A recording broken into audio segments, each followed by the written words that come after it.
नमस्कार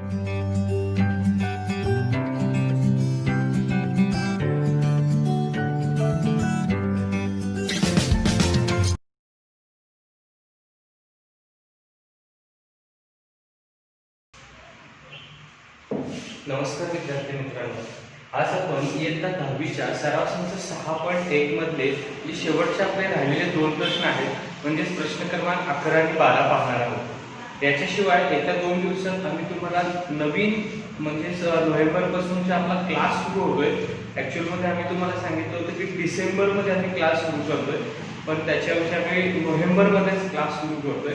तर त्याची डेट तुम्हाला आणि त्याचं टाइम टेबल सगळं तुम्हाला म्हणजे तुमचा क्लास कोणत्या वेळेत भरणार आहे तर क्लासमध्ये ते तुम्हाला सांगितलं जाणार आहे। तर त्यासाठी येत्या 2 ते 3 दिवसामध्ये म्हणजे सोमवार मंगळवारी तुम्हाला ते सांगितलं जाईल। ते व्हिडिओ तुम्ही व्यवस्थित बघा। व्हिडिओच्या शेवटी मध्ये कुठेही तुम्हाला आम्ही जसं वेळ मिळेल त्या पद्धतीने तुम्हाला ते वेळापत्रक आम्ही देणार आहोत। तर चला आज आपण आपली सुरुवात करूया 6.1 मध्ये जो प्रश्न दिलेला आहे 11वा प्रश्न आपल्याला असा आहे, sec 4 अल्फा किंवा angle A into bracket 1 minus sin 4A minus 2 tan square A is equal to 1। म्हणजे जी आपली राईट हँड साइड आहे म्हणजे राईट हँड साइड म्हणजे उजवी बाजू जी आहे ती आपली उजवी बाजू आपल्याला 1 दिलेली आहे। ऍक्च्युअल मध्ये उजवी बाजू 1 दिलेली आहे, याला आपण 1 नंबर देतो आणि आपण बाकीचं गणित सोडवायला घेणार आहोत। तर बघा, लेफ्ट हँड साइड बरोबर म्हणजे डावी बाजू आपल्याला डावी बाजू काय दिलेली आहे, तर डावी बाजू जी दिलेली आहे ती पहिल्या लिहावी लागणार आहे। त्यामुळे मी खालच्या स्टेपला लिहिली होती sec 4a bracket 1 minus sin 4a minus 2 tan square a। आणि ऍक्च्युअली ह्याच्यासारखं सोपं गणित नाही, 11वी 12वी जरी असेल हे तरी सोपी गणित आहे। तर सगळ्यात पहिल्या स्टेपला आपल्याला काय करायचं, इथं sec 4a आहे, तर sec 4a ची किंमत जी असते sec 4a ची किंमत 1 cos आणि हे a थीटा असतं, आपण तिथे a लिहिणार। आणि आता इथं चौथा घात आहे त्यामुळे याचा सुद्धा चौथा घात आहे आणि याचा सुद्धा चौथा घात आहे। तुम्ही हेच कंबाईन मध्ये एकत्र चौथा घात लिहिला तरी चालणार आहे। पुन्हा इथं ब्रॅकेट मध्ये 1 minus sin 4a minus tan ची व्हॅल्यू सुद्धा काय आहे, tan ची व्हॅल्यू काय असते sin अपॉन cos। इथे लिहा sin स्क्वेअर आहे त्यामुळे स्क्वेअर a sin थीटा छेद cos थीटा, cos थीटा इथं a आहे। बघा tan ची किंमत लिहिली sin छेद cos, इथं सुद्धा sin आहे। इथं sec ची किंमत काय असते 1 छेद cos a, ठीक आहे। चौथा घात सगळ्यांचा आहे म्हणून आपण लिहिलं। इथे ऍक्च्युअली काय असते, इथं गुणाकार असतो अंशाचा, छेदाच्या गुणाकारला इथे काय नाहीये। त्यामुळे जर 1 ला या 1 वजा sin a ने गुणल्यानंतर काय येणार आहे, तर 1 वजा sin, समजा की हे 4 न या 4 ला गुणले किंवा या 1 चा चौथा घात केला काय, पाचवा घात केला काय, 10वा घात केला तरी एकच येणार आहे। मग आपल्या इथे चौथा घात सगळीकडे आहे, आपल्याला कॉमन काढताना त्याचा उपयोग होणार आहे। त्यामुळे इथे सुद्धा काय करा चौथा घात घ्या, म्हणजे ह्या 1 चा 1 गुणिले 1 चा चौथा घात आहे। sin ने ज्यावेळेला गुणले त्यावेळेला वजा sin 4a, ही कंप्लीट पूर्ण ब्रॅकेट मध्ये आहे असं ठेवू। या कंसाने या 1 ला गुणल्यानंतर हे आले, छेदामध्ये काय नाहीये त्यावेळेला काय असेल तर 1 असणार। त्यामुळे cos a ने ह्या cos a ला गुणल्यानंतर काय येणार आहे, तर cos चौथा a वजा 2 sin वर्ग a छेदामध्ये cos वर्ग a। आता व्यवस्थित बघा की इथे सुद्धा sin छेद cos आहे, इथे सुद्धा sin छेद cos आहे, फक्त इथे वर्ग आहे, इथे चौथा घात आहे। मग इथे सुद्धा आपण रूपांतर म्हणजे कन्वर्ट करणार आहोत। कन्वर्ट करत असताना काय करायचं आहे, कॉमन काढा। कॉमन काढायचं म्हणजे काय कॉमन काढणार आहे आपण, सपोज करा की आपण यातून 1 वजा sin वर्ग जो चौथा घात आहे याच्यातून कॉमन मध्ये जो स्क्वेअर कॉमन काढणार बघा, 1 चा वर्ग साइन चा वर्ग 1 आणि इथे कंसाचा वर्ग केला आणि पुन्हा अपॉन मध्ये cos चा चौथा घात a आहे असं लिहिलेलं आहे आणि इथं 2 sin वर्ग a ऍज इट इज लिहिलेला आहे आणि cos वर्ग a ऍज इट इज आहे. बघा इकडची बाजू ऍज इट इज आहे, एकदाच त्याची व्हॅल्यू चेंज केला. इथं हे गुणाकार केलेला आहे, याच्यापेक्षा वेगळं काय केलं नाही, त्यामुळे इथं चौथा घात सगळीकडे आलेला आहे. फक्त आपण काय केलं त्याला स्क्वेअर मध्ये कन्वर्ट केलं. का केलेलं आहे? कारण a वजा b चा वर्ग असेल तर आपण एकदा अधिक आणि एकदा वजा लिहू शकतो. म्हणजे आता हे लिहिताना 1 वजा sin वर्ग a आणि दुसऱ्या कंसामध्ये 1 अधिक sin वर्ग a आणि cos चा चौथा घात तुम्ही 2 वेळा लिहा किंवा याचं सुद्धा असं कन्वर्ट करा, काय करा चालेल. शक्यतो मी ऍज इट इज लिहितोय, लक्षात ठेवायला सोपं असतं की आपण ऍज इट इज घेत आहोत. इथं 2 sin वर्ग a ऍज इट इज आहे आणि cos वर्ग a ऍज इट इज आहे. बघा ही जी साइड आहे ती ऍज इट इज घेत. साइड म्हणजे त्या इक्वेशनचा पार्ट जो आहे. आता बघा 1 वजा sin ची किंमत काय असते? 1 वजा sin ची किंमत सुद्धा cos असते. म्हणजे आता इथं एकाची किंमत काय येणार आहे? cosच येणार आहे. म्हणजे आपण जर 1 वजा sin वर्ग a ची किंमत दिली तर ती येणार आहे cos वर्ग a ऍज इट इज. आणि हे ब्रॅकेट मध्ये लिहा, ह्या ब्रॅकेटचं कन्वर्जन आहे. हे as it is 1 plus sin a. ठीक आहे. आता डिनॉमिनेटर मध्ये आहे cos 4a मायनस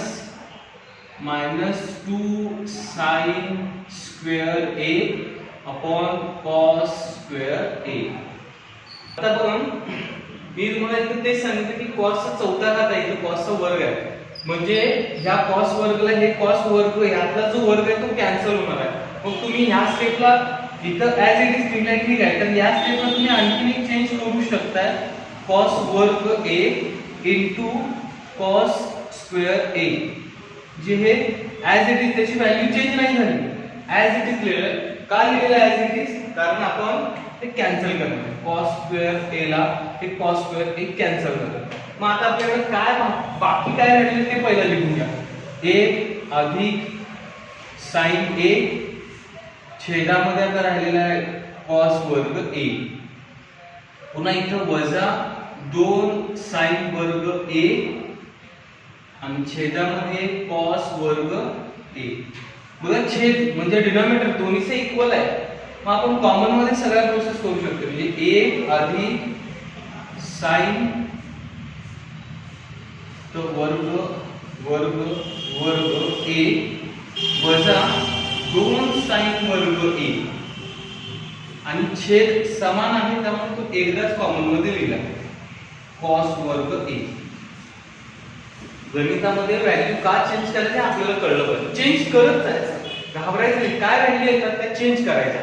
बघा 1 अधिक sin वर्ग a आहे, इथे सुद्धा sin वर्ग आहे, इथे सुद्धा sin वर्ग a आहे, पण इथं वजाबाकी करायची आहे. मग आता इथं काय नाही म्हणजे किती असतं? 1 असतं. इथं 2 आहे, 1 मधून 2 गेले किंवा 2 मधून 1 गेला तर 1 राहणार आहे. मोठ्या संख्येचं चिन्ह 1 काय नाही म्हणजे 1 आहे sin वर्ग a. बघा मी याने सांगतो, इथं 1 आहे, या 1 मधून 2 गेले तर वजा 1 राहील, sin वर्ग 1 वजा राहील. छेदामध्ये cos वर्ग 1 आहे असा. आता मी तुम्हाला काय सांगितलं की किमती बदलत जायच्या आहेत. 1 वजा sin वर्ग a ची किंमत आपण इथं सुद्धा काय घेतलेली cos वर्ग आहे, पुन्हा तीच किंमत घ्यायची आहे. बघा cos वर्ग a आणि आता छेदामध्ये काय आहे म्हणजे डिनॉमिनेटर मध्ये सुद्धा cos वर्ग a च आहे. डिनॉमिनेटर मध्ये सुद्धा इथं cos वर्ग a आहे, इथं cos वर्ग a आहे आणि आता न्यूमरेटर सुद्धा म्हणजे अंश पण तोच आहे, छेद पण तोच आहे. तर अशा वेळेला ते अंशाला छेद भाग घालवणं 2/2 असेल तर उत्तर काय ते 1 येते. तसं भाग पूर्ण केल्यानंतर उत्तर येणार आहे 1. त्यामुळे आता आपली ही जी झालेली आहे लेफ्ट हँड साइड म्हणजेच डावी बाजू बरोबर 1. मग इथं तुम्ही ठीक आहे, मी ते तुमच्या अँगलच्या बाहेर दाखवण्यापेक्षा एवढंच सांगतो, तुम्हाला लिहायचं आहे हे 2 नंबर लिहायचं आणि सांगा from first and second left hand side equal to right hand side. Okay, तर एक्झाम्पल सोपं आहे, काही नाही बघा किती वेळा व्हॅल्यू चेंज केली तुम्ही स्वतः बघा, तुम्हाला लगेच समजेल.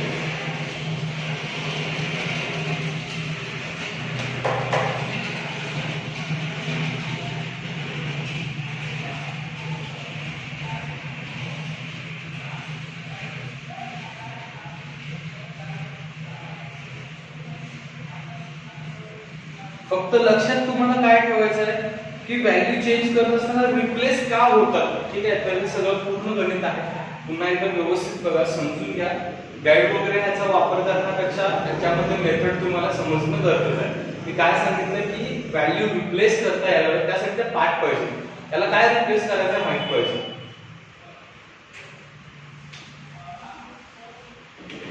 सगळ्या विद्यार्थ्यांना मला एक रिक्वेस्ट करायची आहे की आपला क्लास शक्यतो करून आम्ही जे तुम्हाला बोललो होतो की डिसेंबरच्या पहिल्या आठवड्यात आम्ही सुरू करणार. फक्त कसं आहे की आम्हाला असं वाटलं की आपण थोडंसं एक आठवडा लेट होऊ शकतो, तुमचा सेट बसावा, त्याच्यासाठी 8 दिवस आधी आम्ही क्लास सुरू करणार आहोत. ही गडबड नाही आहे किंवा घाई नाही आहे किंवा कोरोना त्यावेळेला कसा असणार आहे ह्याचाही आम्ही अजून विचार केलेला नाही. फक्त आम्हाला एवढंच माहिती आहे की शेवटच्या नोव्हेंबरच्या आठवड्यात सुरू केल्यामुळे जर आपल्या मे महिन्यातच परीक्षा होत असतील तरी सुद्धा आपल्याला सगळा सिलेबस सगळं शिकायला मिळावं. भले 4 महिने गेले असतील, अजून आपण 4 महिन्यामध्ये जेवढं शिकणार होतो त्याच्या एक 20% आपण कमी शिकलेलो आहोत, कारण ऑनलाईनचा भाग होता. तर रिक्वेस्ट अशी आहे की तुम्हाला आम्ही ते नक्कीच शिकवण्याचा प्रयत्न करणार आहोत. आमचं हे टीचिंग चालूच राहणार आहे, आमचं असं काम सुरूच राहणार आहे, पण तुमची सोबत असल्याशिवाय आम्ही पुढे जाऊ शकत नाही. त्यामुळे तुम्ही नोव्हेंबरच्या पहिल्या आठवड्यात रेग्युलर येणं गरजेचं आहे. जे आपल्या क्लासमध्ये आता फी भरलेले नाही आहे, रेग्युलर येत नव्हते, ज्यांनी मीटिंगला बोलवल्या वारंवार आले नाही, ज्यांनी फी अजून भरलेली नाही, त्यांनी मात्र फी भरल्याशिवाय कंप्लीट झाल्याशिवाय तुम्हाला बसता येणार. आणि मी ह्याच व्हिडिओच्या माध्यमातून तुम्हाला सांगतो, दिवाळीनंतर ज्यावेळेला क्लास सुरू होईल त्यावेळेला तुम्हाला सगळ्यात पहिला क्लासची फी भरावी लागेल, ती पूर्ण भरावी लागेल. कदाचित जर उदाहरण जर द्यायचं झालं तर 10वीची आपली जी XYZ फी आहे, तर त्या XYZ मध्ये तुम्हाला XY फी भरावी लागेल.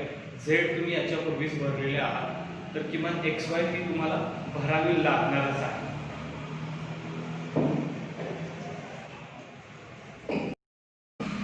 बघा, लास्ट 6.2 मध्ये जे एक्झाम्पल दिले त्याच्यामध्ये काय सांगितलं, tan थीटा डिनॉमिनेटर मध्ये sec थीटा -1. बघा व्यवस्थित बघा, आणि ह्याच वेळी इकडे बघा tan theta plus sec theta +1, tan theta plus sec theta -1, म्हणजे डिनॉमिनेटर इक्वल आहे त्याचे. मग हे काय असतं बघा, हे प्लस आहे, हे मायनस आहे, प्लस. रॅशनलायझेशन यामध्ये बऱ्यापैकी केलेलं आहे, त्यामुळे आपल्याला राईट हँड साइड आणि लेफ्ट हँड साइड इक्वल आहे दाखवायचं आहे. मग राईट हँड साइड काय आहे, tan theta plus sec theta +1 आणि tan theta plus sec theta -1. ही जी आहे ती राईट हँड साइड आहे, म्हणजेच आपली उजवी बाजू आहे. ठीक आहे, ही आपली काय आहे, उजवी बाजू आहे. ही जी उजवी बाजू आहे याला आपण 1 नंबर देतोय, आणि डावी बाजू जी आहे म्हणजेच लेफ्ट हँड साइड म्हणजेच आपली जी डावी बाजू आहे ते आपण लिहून त्या पद्धतीने गणित सोडवतोय. पण आता थोडस इथे एकच स्टेप आपली काय चेंज आहे की आपण लिहिणार तर आहोत डावी बाजू. बघा काय दिलेलं आहे, tan थीटा डिनॉमिनेटर मध्ये त्याच्या sec थीटा -1, याला आता 2 नंबर द्या, कारण आपण या इक्वेशनला 1 नंबर दिला, त्यामुळे याला 2 नंबर दिला. आता जनरली आपण 2 नंबर कधी गणित पूर्ण सोडवलं, आता आधीच नंबर दिला, याचा अर्थ आणखीन 1 नंबर येणार. बघा टॅन थिटा मी काय सांगितलंय की आपल्याला रॅशनलायझेशन करायला पाहिजे. ठीक आहे, रॅशनलायझेशन केलं डिनॉमिनेटरचं म्हणजे छेदाचे परिमेयकरण. टॅन थिटा हे वजा आहे म्हणजे इथं त्याचे परिमेयकरण करत असताना म्हणजे रॅशनलायझेशन ऑफ डिनॉमिनेटर करत असताना इथं वजा असेल तर आपण काय करतोय त्याला अंशाला आणि छेदाला अधिकने गुणतोय. म्हणजे हे इथं वजा आहे तर आपण अधिकने गुणाकार करतो. आता सेम छेदामध्ये काय आहे सेक थिटा वजा 1 आहे त्याला सुद्धा सेक थिटा अधिक 1 ने गुणाकार करायचा. काय केलंय यानं फक्त अंशाला आणि छेदाला या अंशाला आणि छेदाला गुणाकार केला. याला काय म्हणतो आपण रॅशनलायझेशन ऑफ डिनॉमिनेटर. मराठीमध्ये छेदाचे परिमेयकरण. रॅशनलायझेशन ऑफ डिनॉमिनेटर छेदाचे परिमेयकरण. रॅशनलायझेशन ऑफ डिनॉमिनेटर छेदाचे परिमेयकरण. आता लक्षात ठेवा काय छेदाचे परिमेयकरण करणार आहोत. बघा टॅन थिटा गुणिले सेक थिटा अधिक 1 आहे. ठीक आहे, तर याच्यामध्ये तर काही बदल होऊ शकत नाही. आपण ते आहे असं लिहूया टॅन थिटा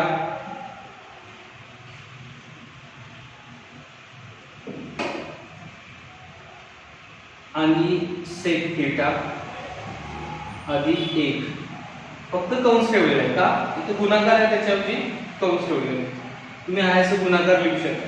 आता सेक थिटा वजा आणि गुणिले सेक थिटा म्हणजे याचा अर्थ काय झाला इथे जे आहे ते a वजा b आणि a अधिक b यांचा गुणाकार केला तर आपण काय लिहितोय a वर्ग वजा b वर्ग.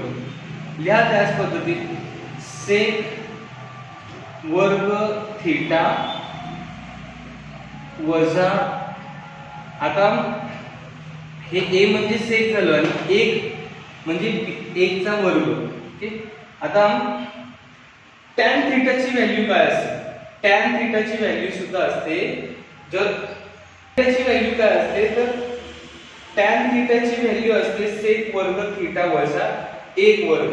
याचा अर्थ इथं व्हॅल्यू चेंज नाही करायची कारण इथं वर्गची व्हॅल्यू सांगतोय म्हणजे याची किंमत जी आहे बघा मी इथे लिहिते टॅन थिटा आहे असं आहे आणि सेक थिटा अधिक 1 हे सुद्धा आहे तसं आहे आणि त्याच्या छेदामध्ये जे आहे याची किंमत असते टॅन थिटा म्हणजे टॅन थिटा पण वर्ग आहे आपल्याला सुद्धा वर्ग लिहावा लागणार. ठीक आहे, ही व्हॅल्यू रिप्लेस आहे. इथे सुद्धा टॅन आहे इथे सुद्धा टॅन आहे. टॅनला टॅन कॅन्सल झालं पण इथे वर्ग आहे. इथे काय वर्ग आहे.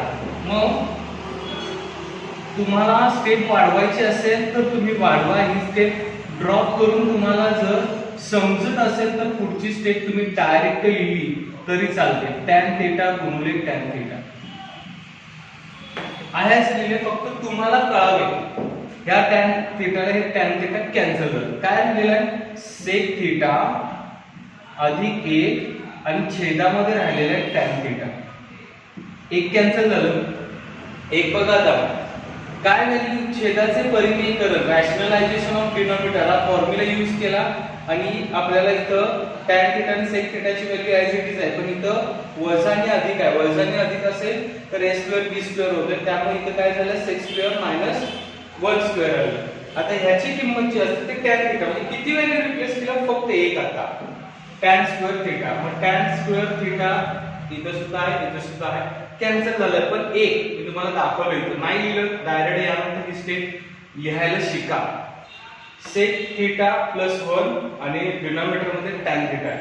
आता एक गोष्ट बघा sec theta plus 1 tan theta ही याच्या बरोबर उलटी व्हॅल्यू इथं आलेली आहे. याला 3 नंबर आणि आता 2 आणि 3 आपण 9वीला योग वियोग क्रिया म्हणजेच आपण त्याला इक्वॅलिटी रेशो समानतेचा गुणधर्म योग वियोग क्रिया नाही. बघा 2 आणि 3 वरून बघा 2 आणि 3 वरून आपण इयत्ता 9वी मध्ये एक प्रोसेस म्हणजे एक प्रक्रिया शिकलो होतो ज्याचं नाव आहे समानतेचा गुणधर्म बाय इक्वॅलिटी रेशो किंवा थेरम बाय इक्वॅलिटी थेरम. समानतेचा गुणधर्म आहे किंवा समानतेच्या प्रमेयावरून हे 2 आणि 3 समानतेच्या गुणधर्मानुसार जर लिहिले, बघा काय लिहायचं आहे, बाय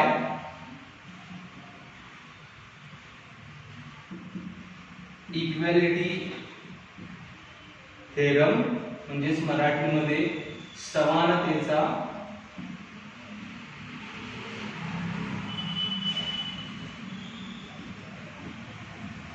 गुणधर्म. समानतेच्या गुणधर्मानुसार पहिला समजा हे लिहिलं आपण tan थीटा आणि छेदामध्ये आहे sec थीटा प्लस 1, ठीक आहे, आणि इथं अधिक sec थीटा अधिक 1 छेदामध्ये आहे tan थीटा. यांची बेरीज केली काय येणार आहे बेरीज, tan थीटा अधिक sec थीटा अधिक 1 आणि छेदामध्ये sec थीटा अधिक 1 अधिक tan थीटा. बेरीज काय स्टेप लिहिलेली बघा, हे 2 आणि 3 आहे ते एकत्र लिहिलेलं आहे, त्याची बेरीज करून एकत्र लिहिलेली. इथं पण तेच आहे बघा, tan थीटा sec थीटा फक्त ह्यांच्या वेळी तर रिप्लेस आहे म्हणजे हे पहिलं आलेलं आहे, ठीक आहे. इथं वजा आहे ते बाय मिस्टेक मी इथं अधिक लिहिलं होतं ते वजा लिहा आणि इथं सुद्धा ते वजा येणार. आता फक्त काय की ह्यांचे जे क्रम आहे सिक्वेन्स आहे तो डिफरंट आला, फक्त हे पहिला पाहिजे एवढंच लिहायचं आहे, त्याला काय तो चुकीचं नाही. 2 अधिक 3 केलं तर 3 अधिक 2 केलं तर उत्तर 5च येणार, ठीक आहे. तर sec थीटा वजा 1 अधिक tan थीटा म्हणजे ही किंमत आलेली आहे. एवढंच तुम्हाला लिहायचं होतं. इथे काय फ्रॉम फर्स्ट अँड सेकंड असं लिहायची गरज नाही. आता याला नंबर येणार आहे 4. इथं तुम्ही लिहायचं आहे from first and fourth, from first and fourth equal left hand side and right hand side. 1 आणि 4 वरून डावी बाजू बरोबर उजवी बाजू, ठीक आहे. तर या पद्धतीने हा व्हिडिओ होता आणि याच्यानंतर आपला फक्त एक अभ्यास झाला 6.2 आणि त्याचे व्हिडिओ पण मी तुम्हाला पाठवत राहणार आहे. फक्त एक रिक्वेस्ट आहे की तुम्हाला जे आम्ही व्हिडिओ पाठवणार आहोत जसं 6.2 चा कदाचित 2 दिवसात 3 दिवसामध्ये तो क्लिअर होईल, तर त्याच्यानंतर मी तुम्हाला तो त्रिकोणमितीचा चार्ट कसा लिहायचा याचा व्हिडिओ पाठवणार आहे. तुम्हाला टाइम टेबल पाठवणार आहे की ऍक्च्युअल आपला क्लास किती तारखेला सुरू होणार, आमचं नियोजन सुरू आहे, टाइम टेबल सुरू आहे. गव्हर्नमेंटच्या परमिशन्सची आपण वाट न बघता आपण डायरेक्ट रेग्युलर क्लास सुरू करणार आहोत.